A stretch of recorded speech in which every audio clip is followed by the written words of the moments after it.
Windrose just dropped a brand new update, and no, it's not some flashy new boss or new biome or even a giant pirate ship, but it might be one of the most important updates that the game has dropped so far. If you've been scared or affected by corrupted saves, lost worlds, or Steam Cloud eating your progress, well, this update is directly aimed at fixing that. First up, the save system overhaul. The developers are directly attacking the corrupted save file issue that players are having, and they'll obviously be monitoring player feedback here to find out if this does fully fix the entire thing, or if they need to continue working diligently to fix it for every individual. But honestly, this is one of those things that doesn't sound very exciting, and most people probably don't care about unless if you are the one being directly affected. So it makes it hard sometimes to get some of these things addressed sooner than later, but I am very glad that they are taking the time to do so and trying to knock it out right now before it becomes a bigger issue down the line. So with this update, the game will now automatically back up every 10 minutes, and also when you exit the game. So you could basically force additional saves by purposely exiting back to the main menu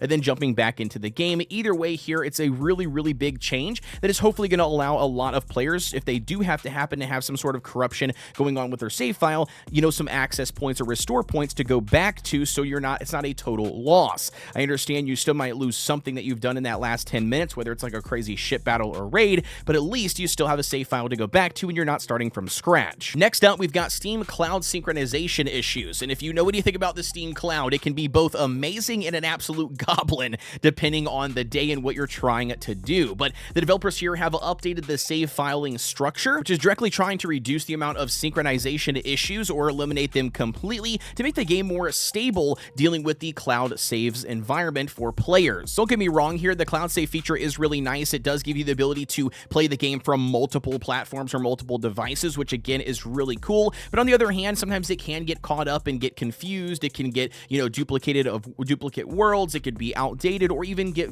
cause corrupted files. So again, another really big update here for the save filing structure for the Steam Cloud, and hopefully this makes the game a lot more stable for everyone. Next up, and this is an interesting one a lot of players were experiencing, and that is not only would their save potentially be gone or corrupted save files, but then it directly prevented them from accessing and playing the game. So even if they wanted to start a new world, they couldn't, right? So the developers have directly addressed this, and now it should not matter if you have a corrupted save file or not. It should allow you to be loading back into Windrose so you can continue on your journey, whether that's either trying to continue to repair your current save file or completely start over from fresh until you can recover that save file. Either way, that should be addressed and allow you back into the game. Next up, we have data recovery UI. Now, this is going to be new here for this update, but basically, if you've ever had your world or character save broken when the game starts up, a special window will now appear. And from here, you'll actually have two different options. One, that you can basically quit the game and force Steam to try to do another cloud, resync, or the second option would allow you to recover your data from a previous backup. Again, at this point, which should be, 10 minutes behind if the game is actively, saving those backups. And this is a very smart decision here by the developers. I think it's going to help out a lot of people in preventing their progress from being lost forever. Again, a little bit of a rollback here, and I know it's not a sexy, super hot, cool, patch stuff, but it is something that is very important for a lot of players, especially for people out there that are having or have had this issue directly. Next up, we've got the new save migration system, which basically should be implemented automatically for pretty much every single player out there, but there are a couple of people that might have a little bit of issues, and here's what you need to know.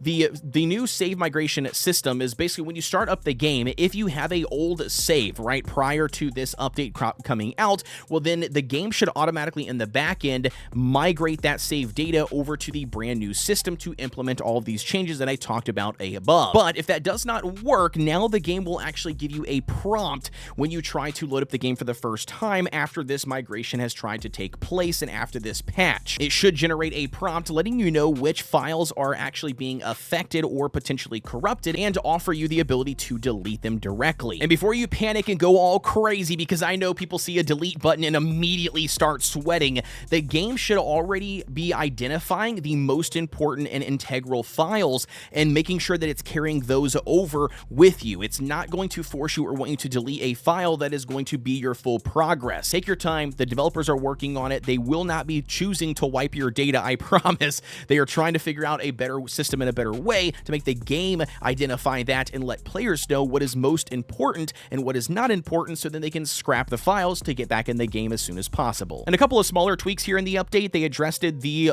left D-pad being being incorrectly mapped. It was allowing you to take all from crafting stations, which was not intended, so they went ahead and removed that. They updated the wolf head trophy, and also the developers also made a public announcement here letting players know they know and have heard about the system settings reset. So if you had like your settings on the game, every time you start it up, it seems to reset your settings. Hopefully they're addressing that here in this patch as well, and if they haven't, then they will be putting out another hotfix, I'm assuming at some point, to address these directly. Players can forgive missing content, they can forgive bugs, and they can even forgive some jank. But once players' progress starts getting deleted or forgotten, or their time doesn't feel like it's safe to invest in a game, well, that's where players start walking away. And I think this is where the developers here for Windrose have been very smart on working diligently on the things that actually matter most to players, at least for now, prior to adding in new content, and that is what I feel like they have done here with this patch. They understand the frustration, they're trying to make sure that they are taking players' time and their saves seriously and trying to put out the right updates to directly fix those issues to keep the players either in the game, coming back to the game, or potentially not afraid to jump into the game to start it for the very first time. Let me know down below in the comments if you were affected and if this patch has directly helped you. If you guys found this video valuable, please be sure to subscribe here on the channel. We're almost to 100,000 subscribers, and I would love to hit this goal by January of 2027. As always, guys, thank you so much for tuning in, and I will see you all on the next one.